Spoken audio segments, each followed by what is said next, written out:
Ya, itu dia. Apa sih sebenarnya maksud sokongan, ya kan? Dukungan itu Arif Fadil, ya kan? Daripada kita beropini gitu ya.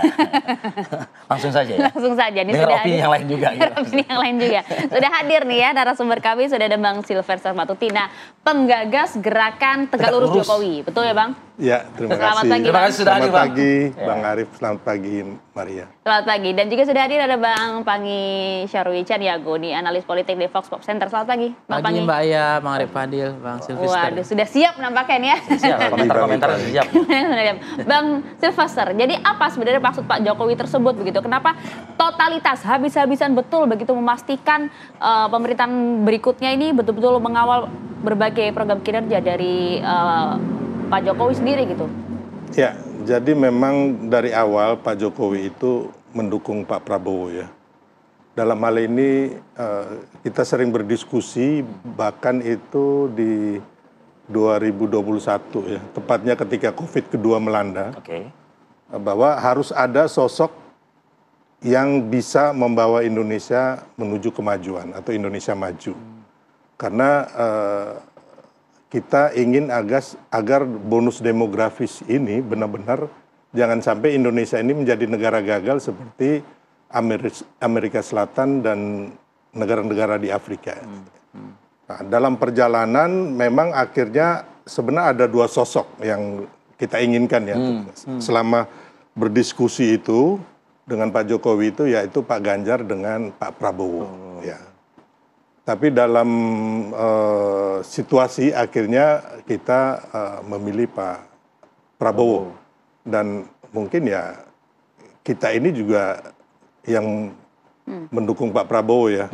Karena memang saya juga mau membantah isu yang 3 periode, isu perpanjangan. Itu bukan kemauan dari Pak Jokowi. Tapi awalnya 3 periode itu diwacanakan oleh orang yang nggak suka sama Pak Jokowi. Setelah itu diamplifikasi oleh pendukung Pak Jokowi gitu loh. Ya mungkin mereka juga menurut saya mau menjilat atau menampar muka Pak Jokowi. Itu dikatakan Pak Jokowi sendiri. Tujuan utama itulah akhirnya sampai saat ini Pak Jokowi konsisten akan mendukung penuh Pak Prabowo. Karena apa? Karena kita ingat waktu COVID-19 itu, ya kan, yang mana sampai pertumbuhan ekonomi kita minus 2,5%, ya kan. Terus dari 2014 sebenarnya Pak Jokowi itu kan waktu melanjutkan dari Pak SBY itu info mengenai segala macam keberlanjutan dari Pak SBY amat sangat kurang, makanya dibentuk tim transisi.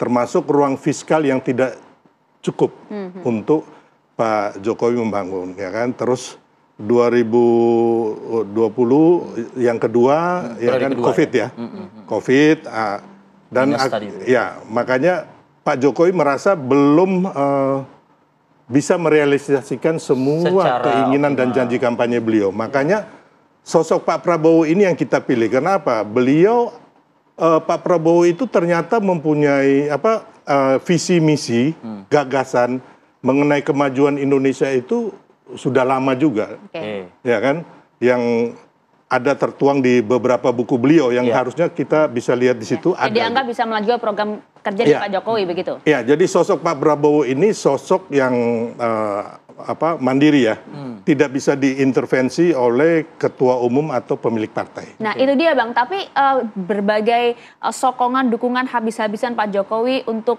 pemerintah Prabowo Gibran gitu justru dimaknai oleh banyak pihak sebagai menanam saham politik untuk pemerintah ke depan, cawe-cawe gitu lah misalnya Bang. Enggak ada itu. Jadi gini, Pak Jokowi sampai terakhir kira-kira minggu lalu ya, saya masih ketemu beliau, itu masih saya masih tanya, Pak, ya kan, bagaimana itu Sekjen PBB?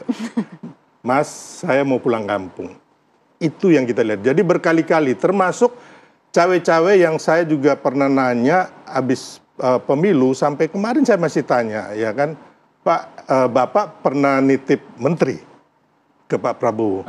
Pak Jokowi bilang, Mas, saya ini pernah mengalami bagaimana diintervensi Dan saya sangat menyayangi dan menghormati Pak Prabowo. Oke. Itu hak prerogatif Pak Saya Prabowo. tidak akan ganggu-ganggu itu katanya. Iya, dan Pak Prabowo juga sudah mengatakan Iya, di Pak Prabowo berbagai sendiri kesempatan. mengatakan. Tidak Ada ada. beberapa menteri nanti yang akan lanjut katanya kan begitu. Kan? Iya, gitu loh. Pak Prabowo sendiri mengatakan bahwa Pak Jokowi ya kan tidak pernah menitipkan nama-nama Iya. dan Pak Prabowo mengatakan seperti Abang Iya. bilang tadi Iya, ya ada akan kami meminta kan nih gitu. gitu loh. Jadi sebenarnya intervensi termasuk di Pilpres kemarin ya cawe-cawe itu saya boleh katakan saya bantah. Tapi kalau mendukung Prabowo itu Itu jelas. Pak Prabowo itu jelas. Ya. Ya. Alasannya tadi yang seperti Bang Silvester katakan di awal gitu ya Bang ya. Bang, soal yang ini Bang.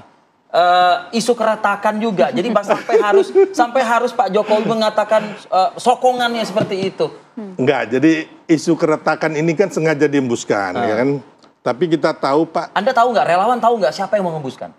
ya pihak-pihak yang nggak ingin ini bersatu, ya kan? Masih ada Bang hingga saat ini? Ya orang belum bisa move on kalah pilpres gimana? Masih lah. Ya kan? Lihat aja di medsos, ya kan? Di medsos itu kan, wow, benar-benar seolah-olah Pak Jokowi ini penjahat nomor satu deh. Tapi kenyataan masyarakat kalau Pak Jokowi belusukan, silent majority ini begitu mencintai Presiden Jokowi, begitu mengeluh-elukan tanpa dimobilisasi, Oke. masyarakat itu benar-benar senang gitu loh ketemu Pak Jokowi. Jadi antara kenyataan di medsos dan kenyataan di lapangan itu sangat jauh berbeda. Ya. Makanya silakan aja kalau mau ada lembaga survei yang kredibel. Saat ini survei aja gitu loh. Bagaimana tingkat kepuasan dan kesenangan masyarakat Kan sudah terhadap Pak banyak Bang Jokowi. approval ratingnya kan Nah, masih tinggi-tinggi. itu. gitu. Tinggi, Oke. Bang. Oke, saya ingin bergeser nih ke Bang Pangi nih, Bang.